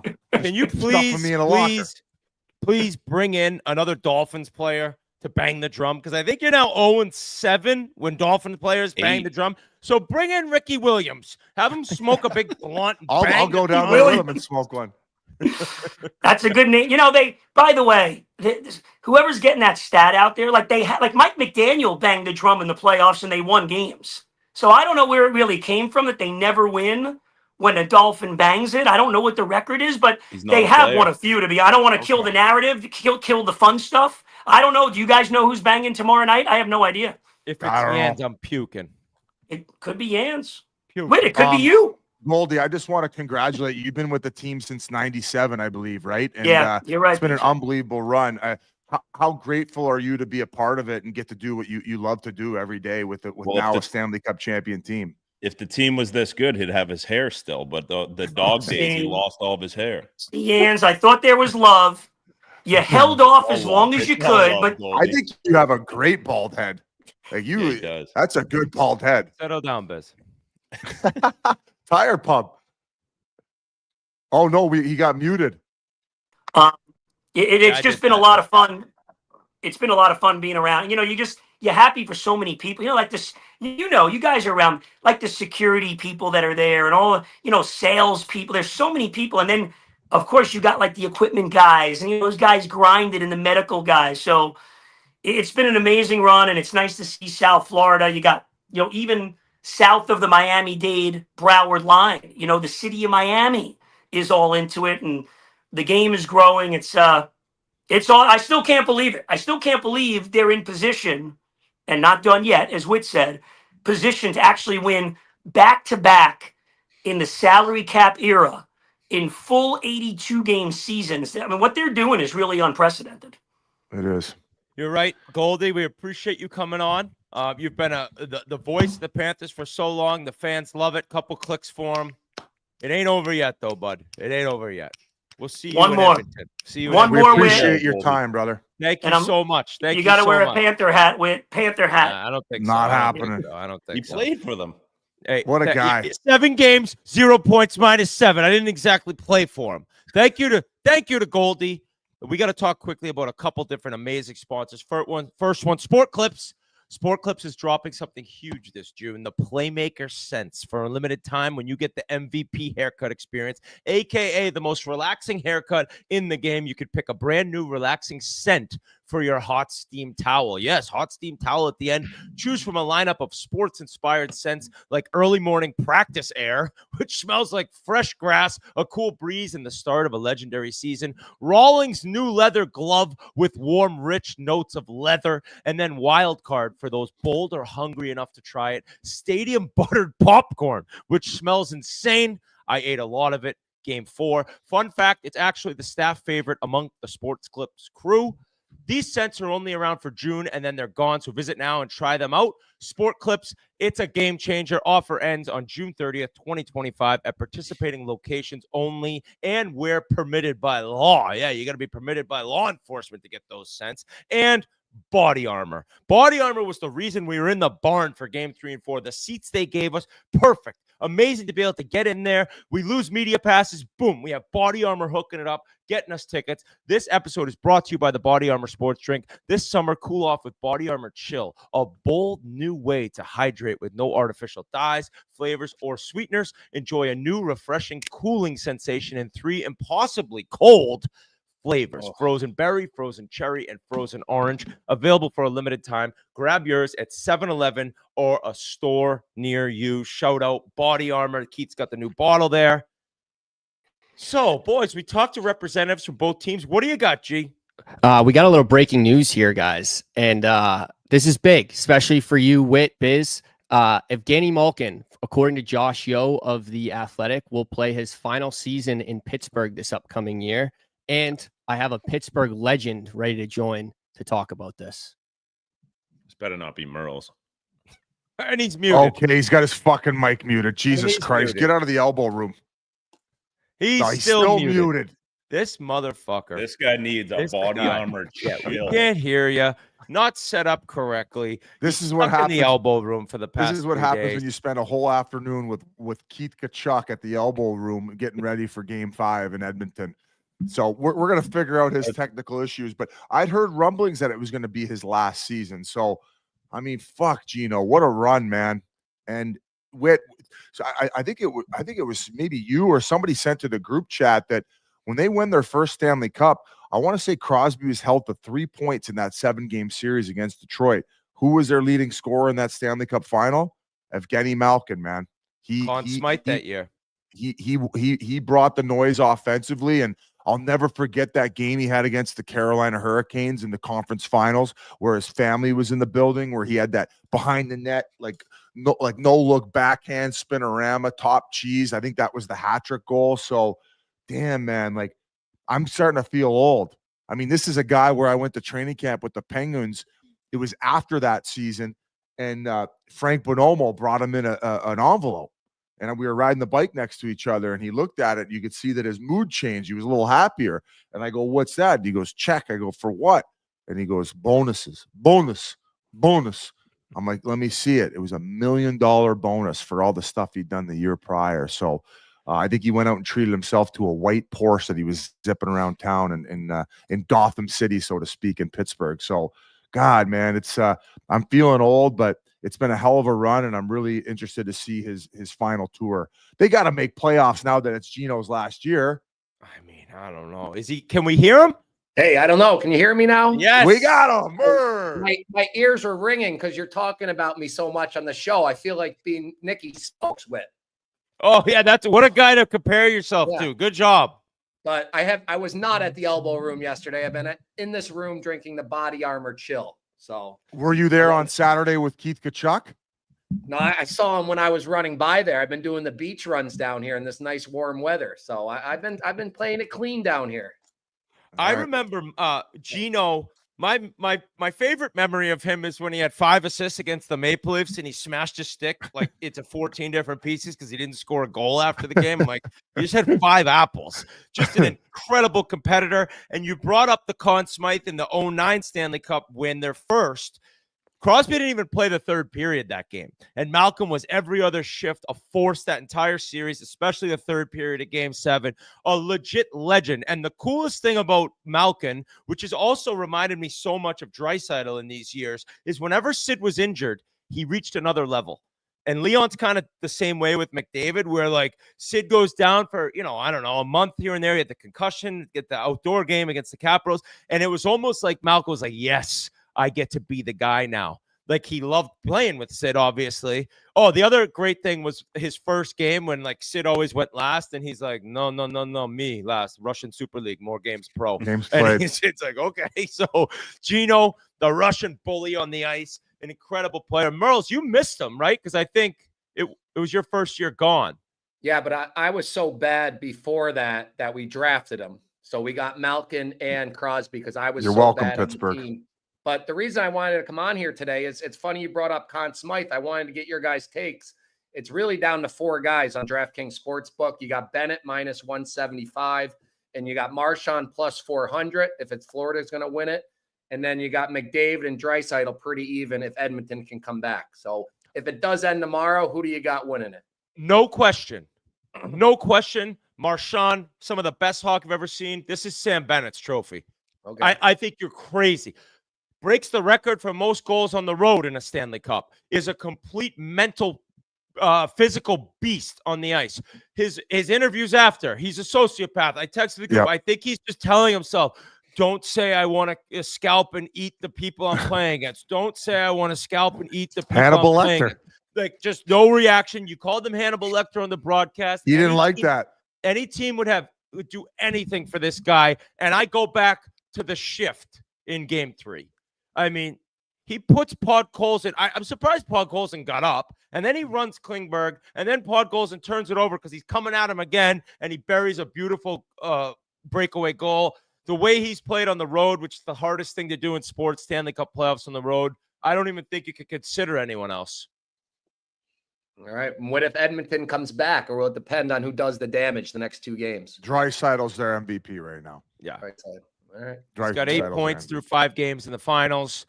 He's got the most overtime winners in the history of a Stanley Cup playoff with 4. It would be fitting if Pittsburgh went down 3-2 in the Cup final in 09, and then they came back to win, and Malcolm got the MVP, that Leon Draisaitl would do the same thing if the Oilers come back this year. And he kind of got snubbed on the heart. I think big time. Yeah. We can get into that now. It was announced Connor Hellebuck, winner of the Hart Trophy. We'd already seen, I think, the week prior where Kucherov won the Ted Lindsay, which is voted on by the players. Crazy to me that Leon didn't get either with the year he had. It's because he tomahawks everybody. I've been on record saying like I'm not really a huge fan of goalie winning MVP based on that you're not playing every game. Now, yes, the games you're playing, you're in the entire time. I think it was an incredible season. I think he's got now back-to-back Vezinas, which will be his third. So I get it. He was amazing. I didn't agree with it. I don't know, Merles, Biz, Keith, what was your take? I think, yeah, I'm with you. I think it should have went to Leon. But I think we talked about it with too. I'd rather win the Ted Lindsay where you're voted on by your peers. Like that would be the one I would want. Like just to have the respect throughout the guys that you're playing against every single night. No offense to the media because we are media. But yeah, I would rather the Ted Lindsay. I think that would mean the most to me. Yeah, I just think he gets hurt. Everybody still thinks like it's partly because of McDavid, even though he was hurt, but that's still in the back of their minds. Some guys that who'd you have on here talking, and they were like, yeah, they don't know. They're like writers. They're not watching the puck. I think it was like Bieksa. He's like, if you really watch the game like a former player, then you know the real puck. So you get some guys that aren't following the league and they don't realize how good Draisaitl is. Yeah, I mean, he plays a lot for like a modern day goalie, like number one, like more so than some of them. So I'll give him the nod on that. And also I probably don't watch him enough in the regular season where I see him come playoffs and I'm like, what? It's the same guy. So happy for him. A hell of a fucking regular season. Kind of fell off the rails a little bit there in the playoffs, but I think if you're Draisaitl, especially when McDavid went down and you elevate your play to that level, it's hard to deny over 50 goals, man. That's a beast. That's a beast-like performance, and he won't be bringing any hardware home other than the rocket then. Yeah, right. That's it. That's tough. That's first team All-Star, which is, you know, when you look back later, when you make those post season NHL All-Star teams, that's big time. But yeah, surprising that Leon didn't get either one of those. But congrats to Connor Hellebuyck. I met him one time at the Draft Awards in Nashville 2 summers ago. Awesome dude. Like, yeah, he's a great guy. I thought he was really quiet. He wasn't at all. So very happy for him. And hopefully, very cool video. He was out fishing. They comes Yeah. home and they surprise him with the Vezina, and then all of a sudden, boom, here's the heart too. So very cool. I don't know if you guys saw that. That'll be on all the NHL social media accounts. You can check it out online as well on their website. So they've been I like the way that they've done it. I think that those shows are painful. Like painful. You had to run one of them one time with your Brokeback Mountain outfit on. It's like, I think it's time to go to the videos, you know? Yeah. Well, they told me about that like 2 days ahead of time. So I'm like, oh, I'm going to dress like an asshole and be an asshole, and nothing changes. So in other news, similar video, awesome way Cale Makar won his second Norris Trophy. He's playing golf with his buddies. I believe his parents live on the course. They went into, I don't know what he thought the celebration was, something for his parents. He shows up, all his family and friends have the Norris Trophy, give him that. He's down with the dog. Very wholesome moment. You're watching a guy who, I mean, I think most people are saying is like the best defenseman since Bobby Orr. I think I argued with you, Biz. You can't consider that because of Nicholas Lidstrom. And now it's like, I don't know, man. Like, this guy's probably going to go down based on what we're seeing as a top 2 or 3 defenseman to ever play the game. He continues to do it in a very classy way. He seems like a guy who, when you talk about leaders who call out their teammates, like, yeah, that works for some people. I think he just shows up, dominates games, does it quietly, professionally. He's very friendly to media, very easy to talk to. And it goes back to the Merles telling us the story that he commits to UMass under one coach. That coach leaves, and he honors his commitment, even with a new coach coming in. Very, very impressive young man. And the way he plays on the ice and skates is unlike anything I've ever seen. Yeah. It's basically like the McDavid of defensemen. Yes. It's like every fiber of their being. That's true. It's every fiber of their being going into their craft. You're not going to get any calls like early in the morning, like, hey, we got an issue here. Cale Makar was out. No, he's fucking in bed at 9 o'clock, maybe a little bit. Yeah, they ain't getting the Nichushkin. The chat's saying that Merles invented Makar. No shit. Yeah, he did. Well, hey, all credit goes to you, Merle's car. Oh, my old roommate Benny Barr, he helped him with his development. So I had a small. Basically, yeah. I love it. Next in the quick hits, Chris Drury. This remains to be seen. Is he fleecing Pat Verbeek in Anaheim, or is Pat Verbeek like, I know Trouba and Kreider can help a lot with my younger team, but Kreider's out west now. He's going to Anaheim. He agreed to go there. The trade was 4th-round pick and Carey Terrence and a 3rd-round pick. I don't know. I'm confused, but Kreider's a member of the Ducks. What do you think, Biz, Keith, Murr? Do you like this move for Anaheim, or do you more like it for Drury getting off 2 contracts of older players that have been Rangers for a long time?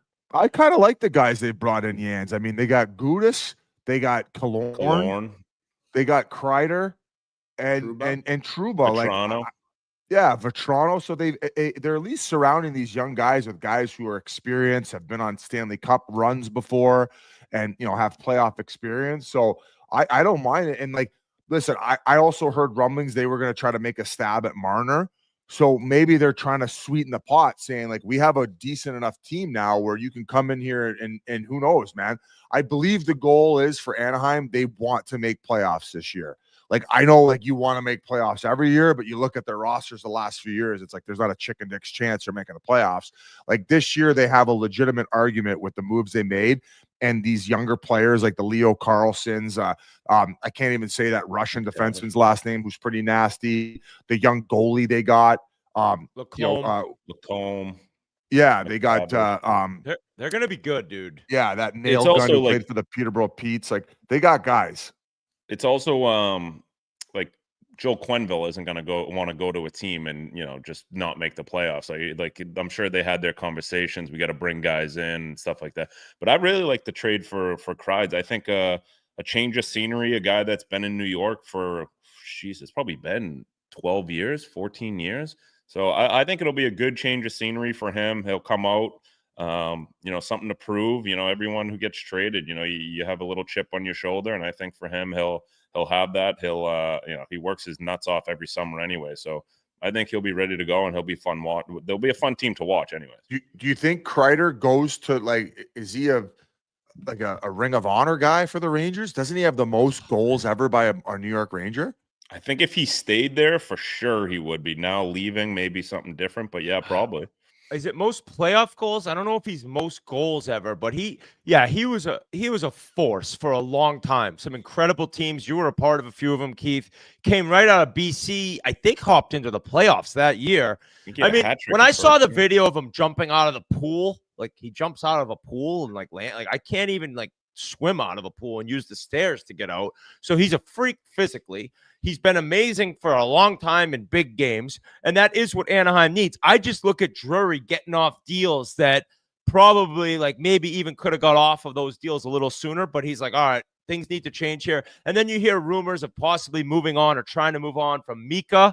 But quickly to Anaheim, Merles, because you also invented Leo Carlsson. Yeah.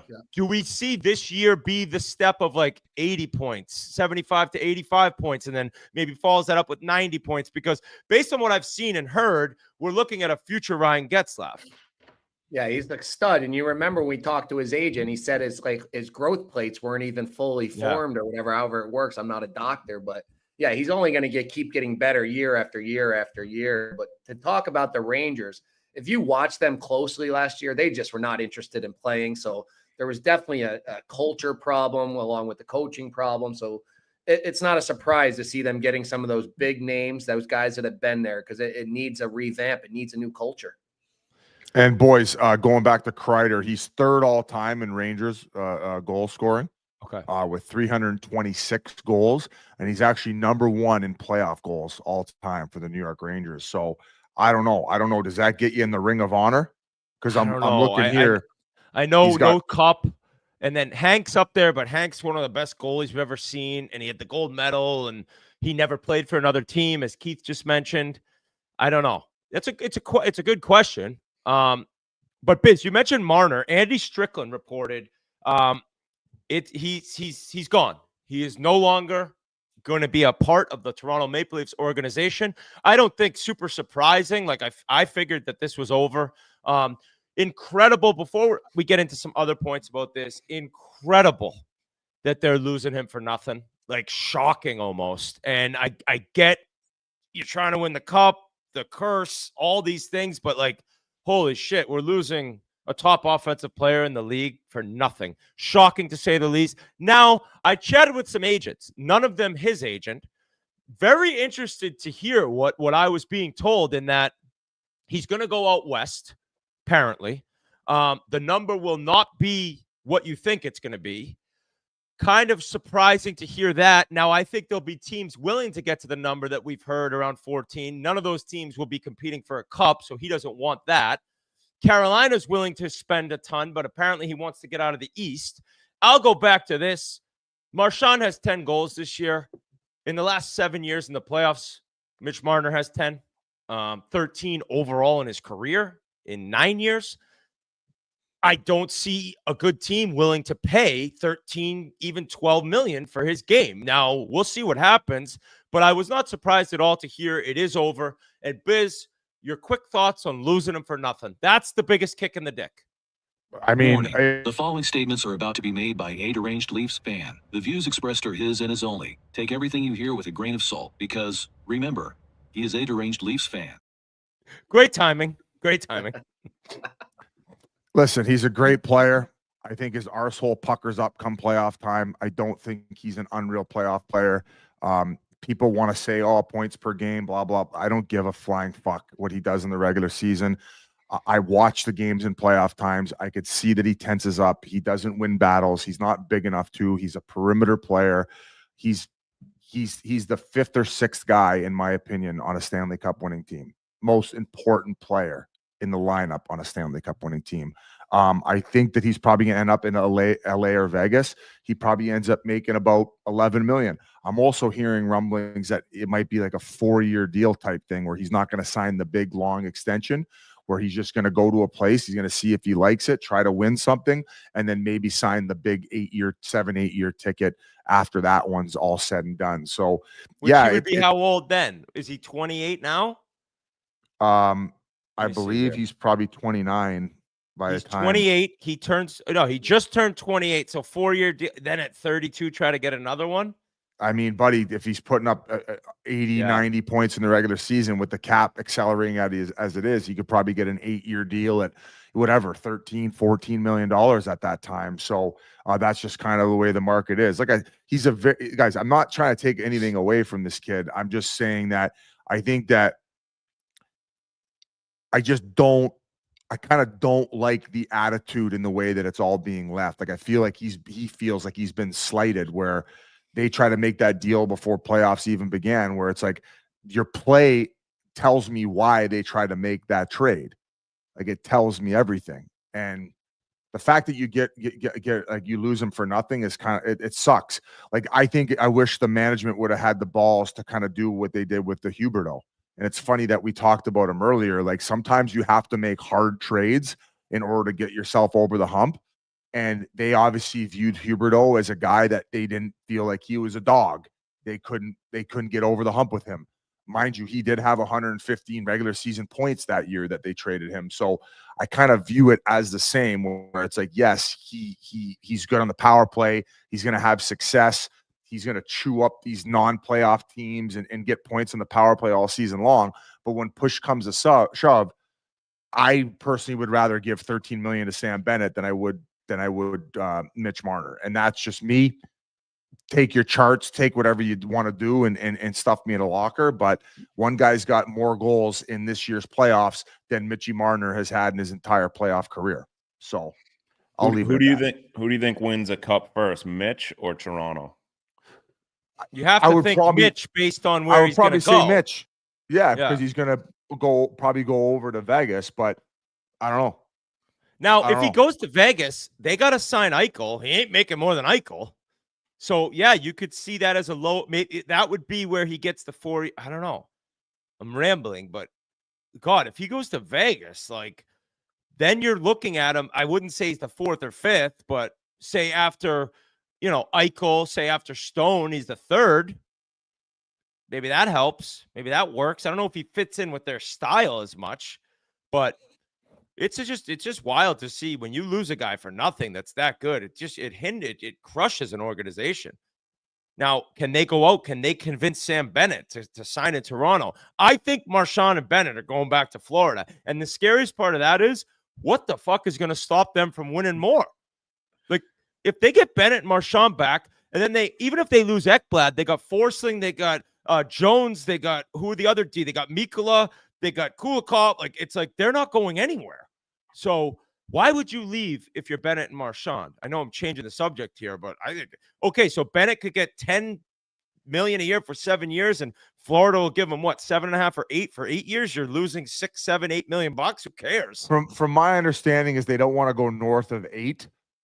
So I would just say offer Sam Bennett 8 times 8. I think he would be foolish not to take that, regardless of who's offering him 7 times 10 anywhere else. Like, by the time it's all said and done, we're talking about $6-7 million here after taxes at max. And you have the ability to just keep winning and enjoying yourself with your teammates. And you're also you're the second line center. Like, not all the focus is on you. So you get to actually enjoy shit where all of a sudden you're going to a team with that type of tag. They're just going to keep putting the microphone in your face when things aren't going well. Where who's Marchand? Like, think about the amount of guys who get interviewed before Sam Bennett does. Like, you got Brad Marchand, you got Keith Tkachuk, or Matthew Tkachuk. Like, he just gets to just play and worry about his game and not have to worry about all the nonsense and outside noise. So I agree with you guys. I think they're going to keep this team intact, and it is going to be a scary team for years to come. And you might see the greatest modern day dynasty that we've seen. The only other one that you could compare it to would be Chicago. They won 3 cups in 6 years, or in a 5-year period, I guess, right? Yeah. In a 5-year period. And I think that they have the ability to be the modern day Edmonton Oilers, the modern day New York Islanders. And I think that if those guys sign at those deals and they look themselves in the mirror and they take that hometown discount, I don't think there's any fucking around. They're going to do it. Did you guys catch the U.S. Open yesterday? Yes, I watched it. I was so happy for that Spawn guy. So listen to this. This is via Monday Q info on Twitter. Talk about never giving up. Edmonton Oilers don't give up. JJ Spawn, 2013, made $11,000 on the Canadian Tour. 2014, made 1 cut and $800 on the Canadian Tour. 2015, won the Canada Order of Merit, which is basically number 1 on the Canadian Tour. That gets him to the Corn Ferry Tour. The next season, he finished 3rd on the Corn Ferry Tour. He earns his PGA Tour card. 2017, 18, and 19, he finished 97th, 62nd, and 99th in PGA Tour points. Barely holds on to his card.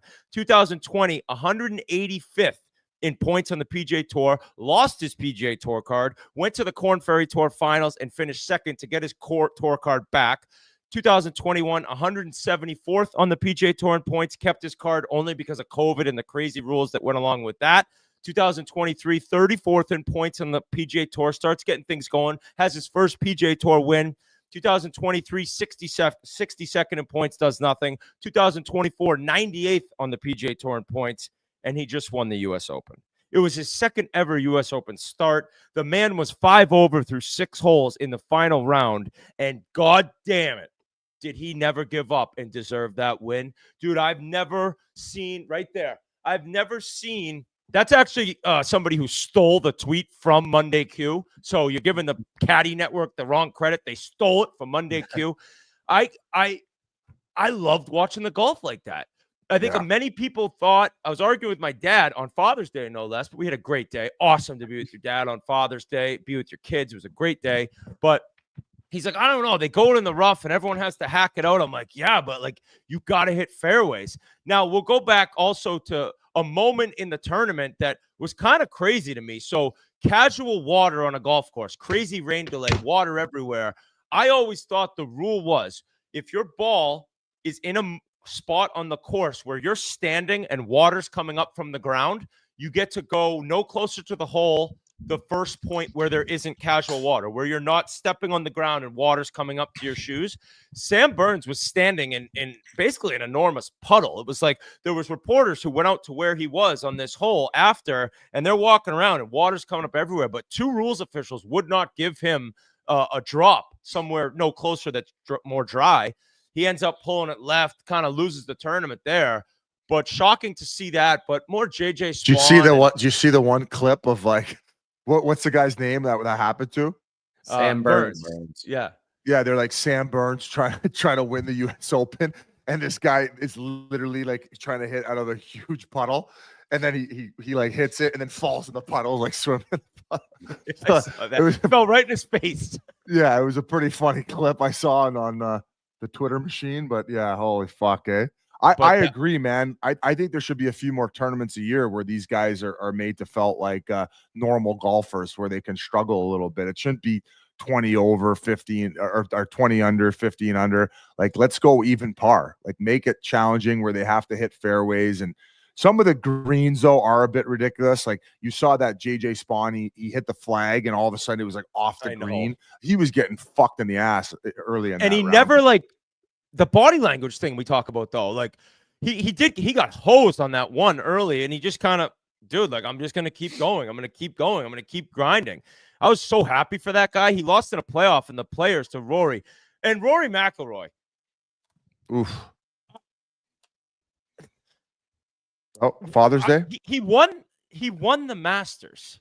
He became one of like 5 or 6 men in the history of golf on this planet to win the Grand Slam, to win every major. You would think like the next few years, the rest of his career, it's gravy. Like, I thought he'd end up lighting it up, win more majors, all this pressure's off. This guy looks like the biggest baby whiner. What the fuck is wrong with him? He's walking around like it's almost like he lost the Masters, how he's acting. He won't do media. When he does do media, he's just like a baby out there whining. I've never been more confused on what I thought would happen after this legendary victory at Augusta to what is going on now, where he's just like, everyone's turning on him. It's like, buddy, like, how are you not in a good mood? How are you not happy? What is your problem? I don't know if you've seen some of these interviews. It's just bizarre to me. He's furious at the media. He's just in a bad mood constantly. It's like, I don't get that. To me, it's like, buddy, you just did it. You climbed the top of the mountain. What are you upset with? Still wants that live money. He's yes. You think he joins live? No, I don't think. I think people have said he's disgusted that like the tour put him out there, and he was the voice of the tour fighting against live. It's like, all right, I get that reason to be kind of disgusted with how that's gone down, but I thought this guy would be the happiest person in the world the rest of his career. Like, who gives a shit? I'm a legend forever. And he looks like he's got a big dump in his pants every day. Yeah, like if McDavid won the mug this year, we'd expect some smiles and stuff. Like the same thing with Rory. Like, yeah, just won the biggest tournament. You got to be happy for at least a couple weeks. A couple weeks at least. He was like, I don't need. Yeah, he's like, they asked him before the final round. Yeah, hopefully it takes less than 4.5 hours and I'm out of here. It's like, all right, dude. Like, I don't know what your problem is. You're kind of like turning people off, and the whole world kind of had your back and wanted you to win. At least it felt like that. Yeah. Other news, breaking news. Dan Big Cat Barstool Cats will be in attendance in Edmonton for Game 7. I have convinced him. He's moved things around. We need an Oilers victory. We need a Game 7 more than anything. I know, even if you're a Panthers fans, I get it. You want to close it out and get this thing done. The rest of the hockey world, if you hate McDavid, if you hate the Oilers, you still want a Game 7, right? And you get Big Cat in Edmonton. I just rerouted my flights too, Whit. So I'm trying to bring the positive energy for you. So now I'll be going to Game 7, and then I'll fly directly from there to Sweden. And I had the Miami Merles outfit last time down here. I got a special edition for the Oilers. Okay, so I'll break that out for the game tomorrow. I'll be boots on the ground, and I'm going to try to get us to 7 for you, Whit. Thank you, Mur. I appreciate that. I appreciate all you guys, all Oilers fans. Look me in the eye. This thing ain't done yet. It was going to be difficult. It was going to be hard. Keith, I don't appreciate that. It was never going to be You said easy. Oilers fans, look me in the eye. It was never going to be easy. Don't give up now. Don't have a negative attitude the rest of the day with your family. Don't be nervous tomorrow. I get it, but it was never going to be easy. We got 2 of the best players the world's ever seen. We are battling against a weapon of an organization, against a true test of championship hockey. But we're going on the road. We're dragging them back to Berta, and then it's a coin flip. Don't give up now. Don't think it was ever going to be easy. The first one, it's tough. It's hard. It's miserable. But don't give up on me. Look at my hat. Look at my face. Florida Panthers fans, get out of my face. Leave me alone. And just know you're going to see the best effort the Edmonton Oilers have ever given tomorrow night in Florida, and we're dragging them back to Berta, and we're going to Game 7. I don't care what Biz says. I don't care what Keith says. I don't care what Goldie says. Fuck them all. We're dragging them back to Berta, and I'm not giving up yet. I'll tell you that right now. Love that. I'm going to work out right now. I'm going to go though do it's over, a 30-minute walk on the treadmill and 20 push-ups. Suck on that, Biz. Thank you for watching. Look in my eyes. It ain't over. Hey, we got to give a little schedule update here. So if it does end in Game 6, in which it will, don't say that. We'll be coming right back on live on Wednesday, and then obviously game notes on Friday. If it gets extended to Game 7, we're going to drop game notes on Wednesday, and then we're going to do a live pod Friday before the game. Sometime. I don't know exactly what time, but we will be coming at you live probably around 10 to 11 a.m. on Friday morning before Game 7 of the Stanley Cup Final. But we all know that's not going to happen, so we'll see you guys on Wednesday to wrap this bad boy up. Don't look at me like that, Whit. Hey, bitch. If you could keep that series going in the second round, we certainly can. You haven't done shit. Well, you better get on a fucking man, Zoom call with Kapanen and Kane, motherfucker. All right? Big game Kane coming up. All right. Stuart Skinner, Game 6. I'll believe it when I see it. Yans, I'll see you for lunch. Love you guys. See you later, Chiclets fans. Don't give up. Don't ever give up.